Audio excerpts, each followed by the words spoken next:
بسم الله الرحمن الرحيم. اللهم صل على محمد النبي الأمي وآله وبارك وسلم. أعوذ بالله من الشيطان الرجيم. بسم الله الرحمن الرحيم. وعاشروهن بالمعروف فإن كرهتموهن فعسى أن تكرهوا شيئا ويجعل الله فيه خيرا كثيرا.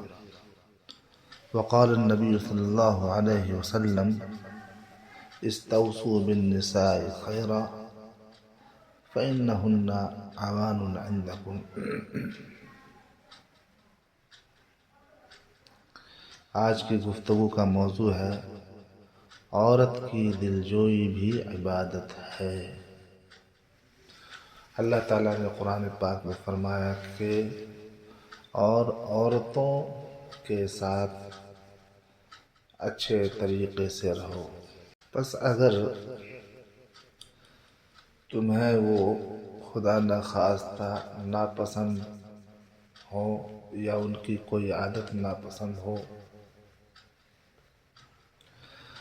تو ہو سکتا ہے کہ تم ایک چیز کو ناپسند کرو، جبکہ اللہ تبارک و تعالیٰ نے اس شے کے اندر بہت ساری خیر پوشیدہ کر رکھی ہو۔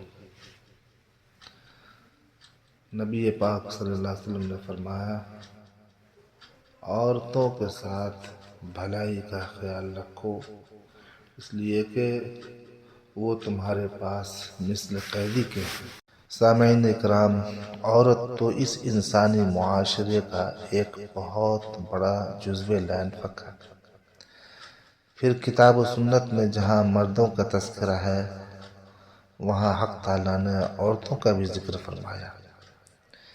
اس لیے یہ کیسے ممکن ہو سکتا تھا کہ حضرت حکیم الامت تھانوی رحمۃ اللہ علیہ عورت کے بارے میں اپنی اصلاحی اور تجدیدی مسائل کو کام میں نہ لاتے اور ان کے لیے تحریری ہدایات نہ دیتے۔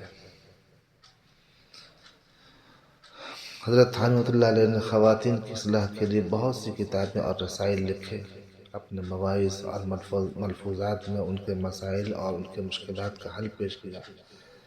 بلکہ جہاں تک میری نگاہ جاتی ہے، کسی مجدد و مصلح نے خواتین کی اصلاح کے لیے اتنا مواد اپنی تجدیدی کتابوں میں مہیا نہیں کیا ہے جتنا حضرت تھانوی رحمۃ اللہ علیہ نے مہیا کیا ہے۔ اس بارے میں بہشتی زیور آپ کی مشہور اور ضخیم کتاب ہے، جس میں حضرت حکیم الامت نے الف با سے لے کر عورتوں کے بارے میں بڑے بڑے مسائل کو بیان فرمایا۔ عورت مال و دولت سے زیادہ خاوند کی محبت، حسن سلوک اور دلجوئی کی بھوکی ہوتی ہے۔ شوہر کی جانب سے اگر اس کو محبت کے پھول ملتے رہیں اور نرم و نازک باتوں سے اگر اس کی دل جوئی ہوتی رہے تو وہ غربت و افلاس میں بھی اپنی زندگی کے دن ہنسی خوشی گزار دیتی ہے۔ لیکن اگر شوہر کی جانب سے اسے ترش روئی اور جھڑکیوں کے تماچے ملیں تو مال و دولت کے ڈھیر بھی اس کے لیے کانٹوں کا بستر بن جاتے ہیں۔ مجدد تھانوی رحمۃ اللہ علیہ اس سلسلے میں فرماتے ہیں: صرف نان و نفقہ ہی عورت کا حق نہیں ہے، بلکہ یہ بھی حق ہے کہ اس کی دلجوئی کی جائے۔ حدیث میں استوصوا بالنساء خیرا فإنہن عوان عندکم کے الفاظ آئے ہیں، یعنی عورتوں سے اچھا برتاؤ کرو کیونکہ وہ تمہارے پاس مثل قیدی کے ہیں، اور جو شخص کسی کے ہاتھ میں قید ہو، ہر طرح اس کے بس میں ہو، اس پر سختی کرنا جواں مردی کے خلاف ہے۔ دلجوئی کے معنی یہ ہے کہ کوئی بات ایسی نہ کرو جس سے اس کا دل دکھے، دل کو تکلیف ہو۔ بیوی اس سے زیادہ اور وسعت کیا چاہے؟ نان نفقہ وغیرہ ضابطہ کے حقوق کو تو سب جانتے ہیں اور وہ محدود حقوق ہیں، لیکن دلجوئی ایسا مفہوم ہے جس کی تجدید نہیں ہو سکتی، کہ جس بات سے عورتوں کو اذیت ہو وہ مت کرو۔ بھلا اس کی تجدید کیسے ہو سکتی ہے؟ اب کہا جا سکتا ہے کہ عورت کے حقوق غیر محدود ہیں۔ رشتے ازدواج میں منسلک ہونے کے بعد بیوی جب شوہر کے یہاں آئے گی تو ہو سکتا ہے کہ اس کی عادات کچھ ایسی ہوں جو شوہر یا اس کے گھر والوں کو پسند نہ آئے، کیونکہ اس کی تربیت ایک دوسرے خاندان اور دوسرے ماحول میں ہوئی ہے۔